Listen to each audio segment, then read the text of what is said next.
Boys and girls, let me introduce you to the artist and graphic designer Jen Aranyi. She is going to be our inspiration for our artwork today. During the day, Jen is a graphic designer, but when she is home at night, she is an artist who creates some beautiful landscape artwork using pen and watercolor paints.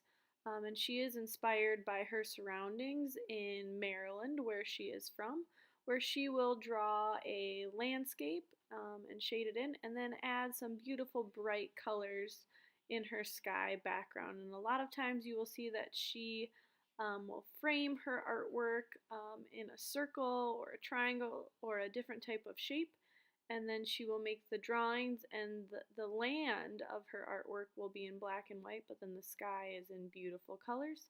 And this artwork will be our inspiration for our landscape drawings that we will be starting today.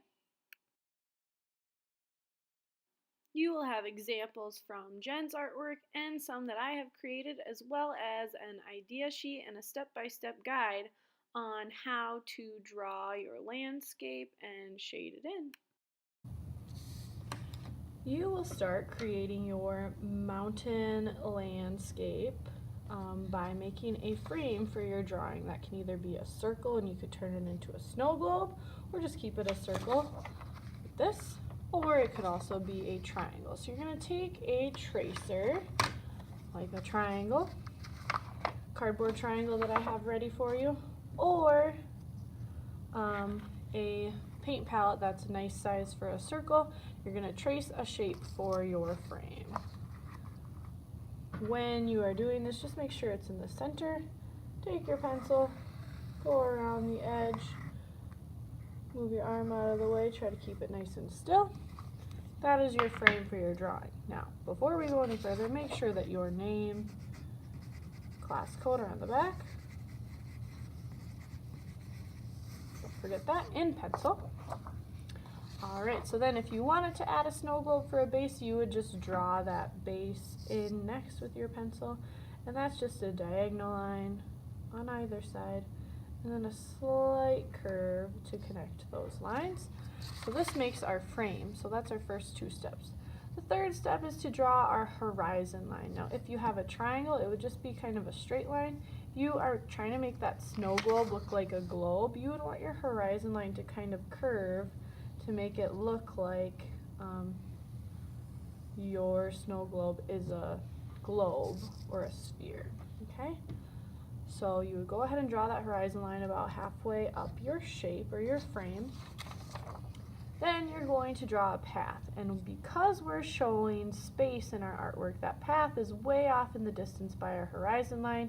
It's going to come forward and slowly get wider. So it starts skinny and gradually gets wider. So I'm going to start it off. It could be a path, it could be a stream. Start that curve, and then I just repeat that line.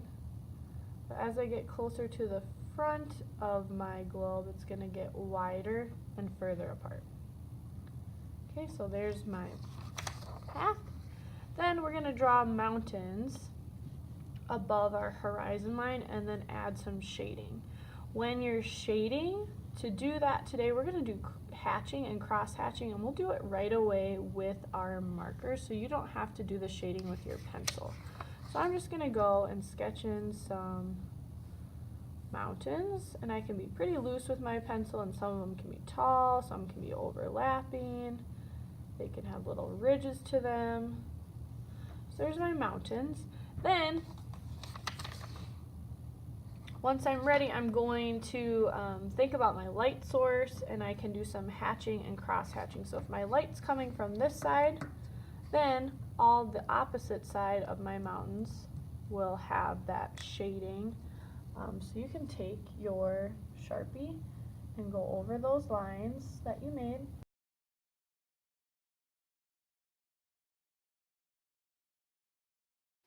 After you have drawn your mountains, then you will do some shading. You will have to decide where your light source is coming from. In this case, mine is on the right-hand side, so the left side of my mountain peaks will have shading. And what you will do is you will draw a vertical line from the peak of your mountain down the left-hand side, and then do something called hatching and cross-hatching to make your shadow. You don't have to fill it completely in, just give it some texture to make those shadows, and then you can also put textures going down your mountains to show the different edges as well. Then I will flip my paper over, and this is going to give me some ideas on my trees. So the biggest thing is that we want to have our trees in the front of our paper bigger and taller, because they're closest to us. They're in the foreground front. So that means that it's lower on the paper. So if a tree is starting down here, that means it's closest to me and it's going to be nice and tall. We might even overlap it. As it gets further back on the path that's getting smaller and skinnier, the trees are going to start further up the path and they'll be a little bit shorter. Okay, they can always go over the horizon line and they can overlap, but the ones furthest down will be the biggest, and as we get further back they'll get smaller. And they can all be different types of trees, but we'll start by just making vertical lines to show where our trees are going to be. If you want to do that in pencil, you sure can. I'm going to do mine in Sharpie just so that you can see. So my first tree is a vertical line starting way at the bottom, and it's going to go even over my horizon line. So that's my tallest tree that's closest to me. I'm going to go back on my path, and this tree is going to start back here, so it's further away from me, so it's going to be a shorter line.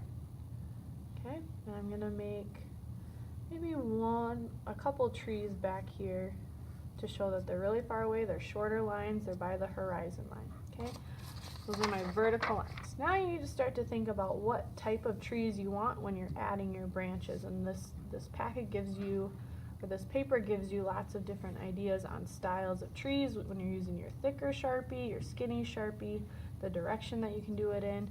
When you do this, I would use your Sharpie right away to make your trees. You don't need to use a pencil because you're going to just be repeating a lot of lines. Okay, so I'm going to make an evergreen tree where I'm just kind of going over this with zigzags. So I'm using that vertical line as a guide, but then I'm just zigzagging in my evergreen to really fill it with those evergreen branches. And a lot of times with evergreens you don't see the trunk of the tree because they're so big. So then I'm going to go back here. I'm going to make some different types of trees as well. You can have them all be the same or they can be different too. This time I'm going to use my skinny Sharpie to make some trees with diagonal lines kind of pointing up. They're kind of curving up too. Okay, and I might even add some extra branches at the ends of them.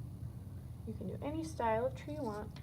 And then these ones I'm going to use horizontal lines that slowly get wider towards the bottom of my tree.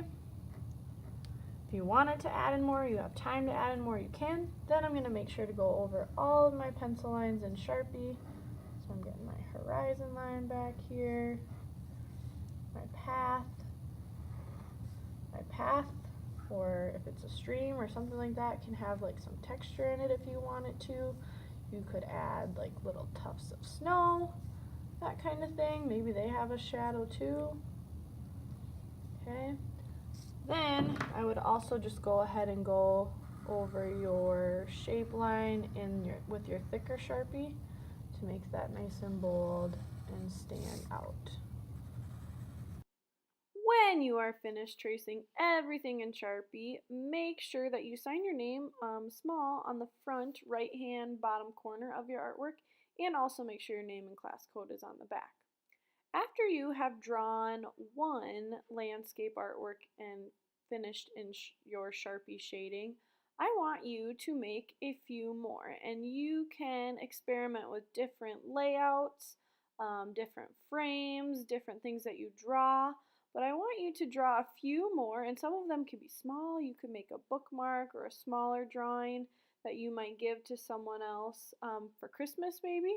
And then next time we will go ahead and paint all of these using watercolor paints. So just go ahead and keep drawing. Use your worksheet as a guide on the steps that you need to take when you are drawing. Go over everything in Sharpie and keep creating. Good luck!